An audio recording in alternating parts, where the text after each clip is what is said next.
सेठ विष्णु प्रसाद गांव का सबसे अमीर आदमी था। उसकी हवेली दूर दूर तक मशहूर थी, मगर उतनी ही मशहूर थी उसकी लालची फितरत। उसकी पत्नी गौरी देवी बेहद समझदार और दयालु थी। वो अक्सर समझाती इंस्टॉल विष्णु, ज्यादा लालच मत करो, गरीबों की हाय लगेगी। गौरी चुप रहो, धंधे में दया नहीं चलती।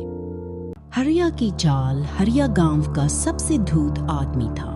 वह सेठ विष्णु प्रसाद के लिए गरीबों को डरा कर लाता और उनके दस्तखत करवा देता। एक दिन नई योजना लेकर आया।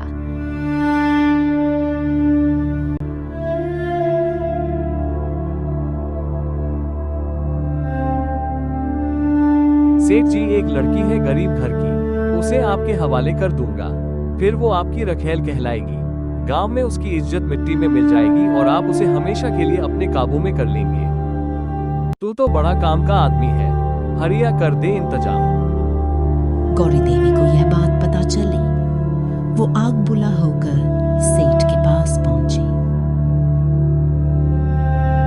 यह सब क्या सुन रही हूँ? किसी की बेटी को बर्बाद करोगे? तुम अंदर जाओ, औरत जात को इन बातों में बोलने की जरूरत नहीं। तुम्हारी पत्नी हूँ, इस घर की लाज हूँ। मैं ऐसे गुनाह में साथ नहीं दूंगी। याद रखना, यह पाप तुम्हें ले डूबेगा।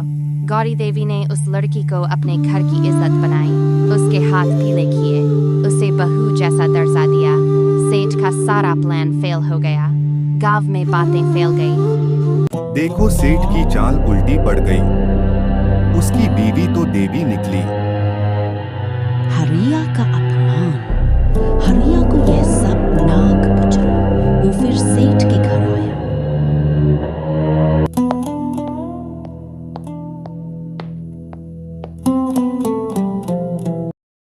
सेठ जी, अब तो आपकी रखल सेठानी बन गई। गांव में हंसी उड़ रही है। हरिया, तू अपनी औकात में रह। तुम यहाँ से निकल जाओ। हरिया, हम तुम्हारे जैसे नीच लोगों के मुंह नहीं लगते। तुम जैसे लोग तो लालची ही होते हो। तुम्हारे घर बेटी बहन नहीं होती क्या? हरिया एक शब्द और बोला तो दरबार में शिकायत करूंगा। फर्जीवाड़े में जेल में सड़ जाएगा। दफा हो यहाँ से। हरिया अपमानित होकर वहां से भाग खड़ा हुआ। गांव की चौपाल हरिया की हरकतें गांव में सबको पता चल गई।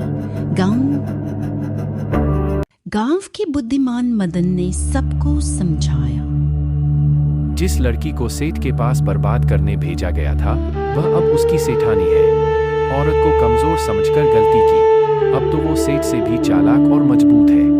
सच है, मदन, अब सेठ से पंगा लेना आसान नहीं। दोनों एकजुट हो गए हैं। उनसे दूरी बनाकर रहो, वरना खुद फंस जाओगे किसी बड़े घनचक्कर में। सेठ विष्णु प्रसाद भी सब सुन रहा था। उसे अपनी गलती समझ आई। वह वहां भीगी बिल्ली बनकर बैठा रहा।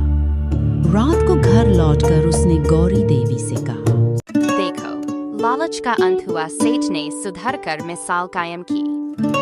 लालच और छल से कभी जीत नहीं होती। इंसानियत और समझदारी से ही इज्जत और सम्मान मिलता है।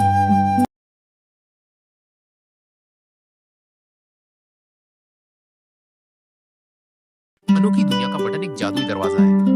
जैसे ही तुम सब्सक्राइब करोगे, तुम्हें मिलेंगे मजेदार कार्टून, कहानियां और ढेर सारी मस्ती। तो जल्दी से सब्सक्राइब करो और बनो जादूगरों की टीम का हिस्सा।